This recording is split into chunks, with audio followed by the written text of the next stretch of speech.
We're at 5114 Redcoat Lane, Harris residence. Going ahead and doing a repair. We got a control area. It's going to see how the granule is attached.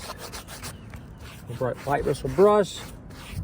No granule coming off. This is very little, very little. As you can see, there's no damage in this area. It hasn't been affected. It looks good. Now, I know there was issues with the last repair and how it was performed. So we're going to re-perform this repair.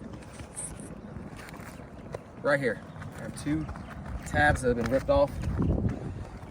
This is the shingle here. It's here to here. I'll need to remove this tab, this tab, this tab, this tab, this tab, and this tab in order to get all the nails out.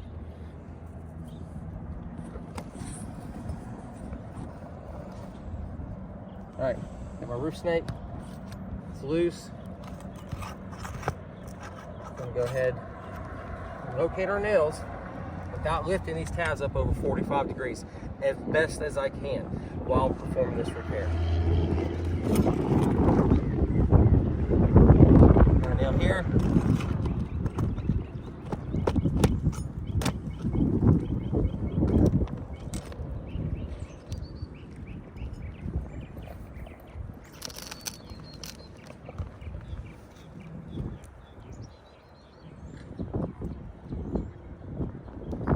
Down here.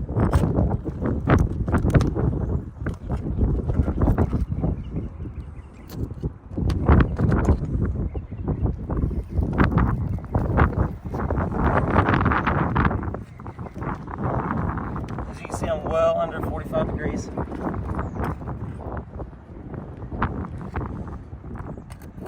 Another nail here.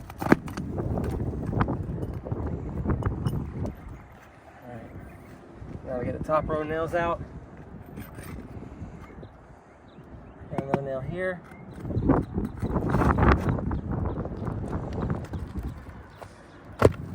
Shit. Alright, come here, zoom in. You can see that tear as I went to remove that shingle, and I was being as careful as I possibly could be. Make sure you get a good angle on this tear. If you need to come over this side, you can. Just swap sides with it. You can see it. So the shingle we did not want to damage, but I tried not to, tore when trying to remove that nail. Alright, so I do know that the adjuster is allowing for some extra shingles, just in case something like that happens. So now that means that this shingle directly above it is now needing to be replaced because of the tear. So let's go ahead and move on to the one above it and start pulling the nails out of this one.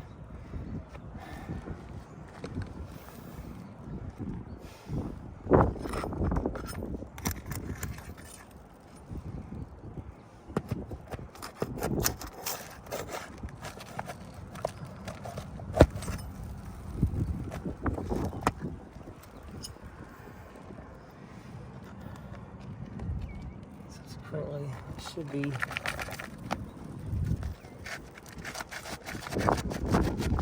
now over here. Yeah, right here.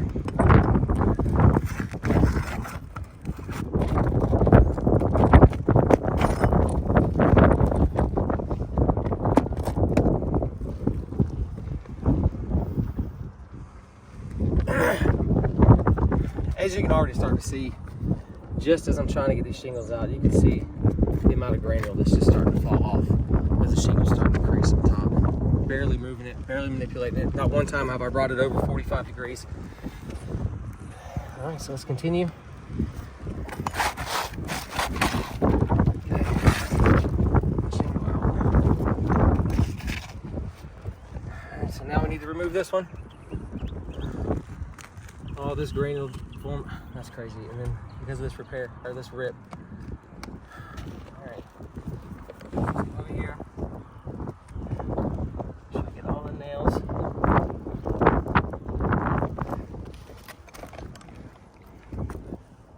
As you can see, I'm being very gentle. All right, now I need to pull the upper nails out.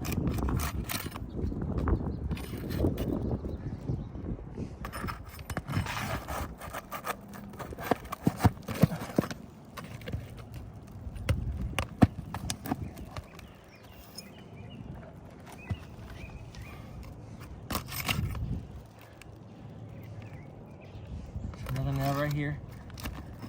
As you can see, never lifting the tab over 45 degrees. You can hear the granule falling off as I move them. It's just falling off. And the granule protects the asphalt underneath the granule. Without the granule, the asphalt will deteriorate and go away, causing the shingle to fail. This is damage that is being done as a direct result of this repair.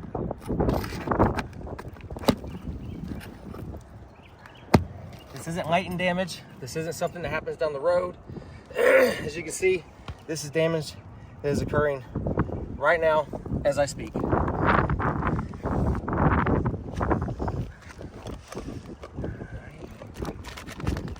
Missing a nail over here. There's one right here. See, super careful not to damage as I'm pulling the nails out. Here we go, and again, another rip on the shingle above it, this time on this shingle. As you can see right here, as careful as I was, still ripped and damaged another shingle. So again, there's one damaged as a result of the repair attempt, and another here as a direct result of trying to repair the shingle directly to the right and below it.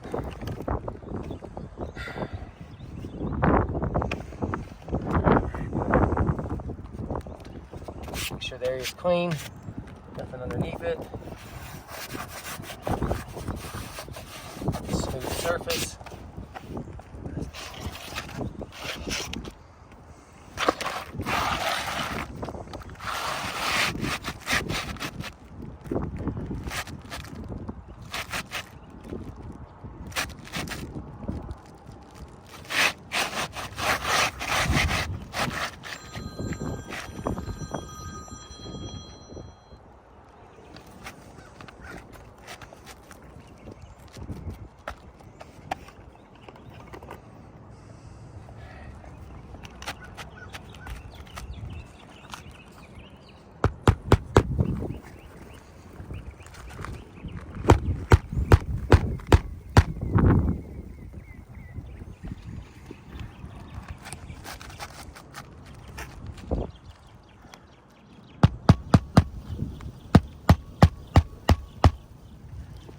As you can see, the gap here, uniform, consistent with everything else. Touching here, looking good. As you come over here, as you can see now, we have created a much larger gap. Not quite the exact same size and match as those shingles.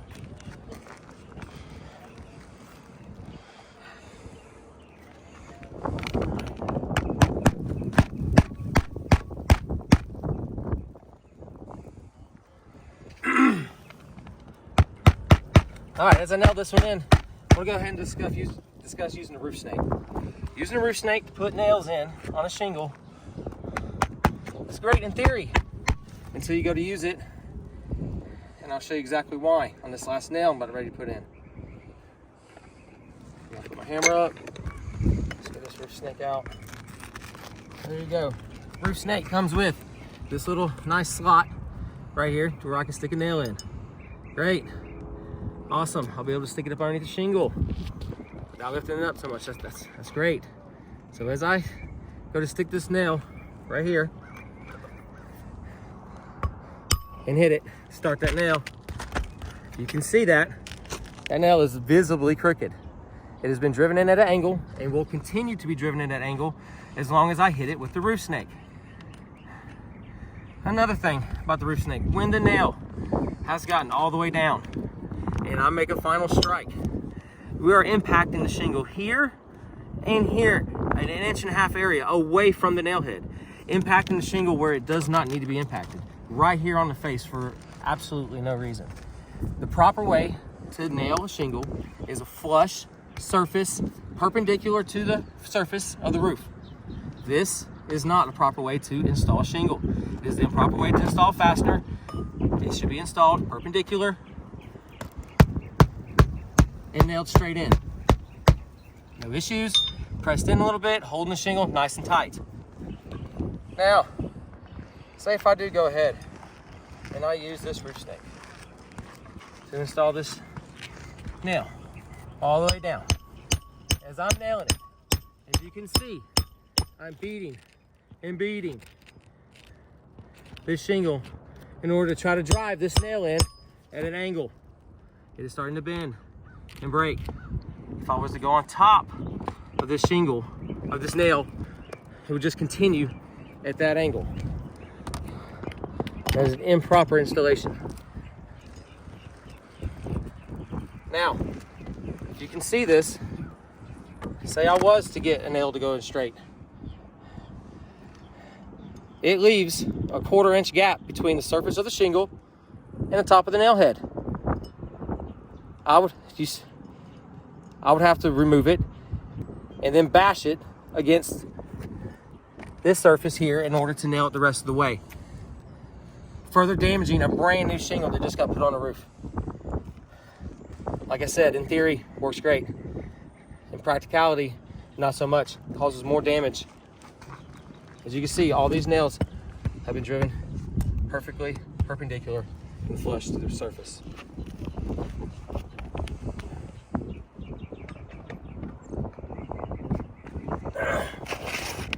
Continue with the repair.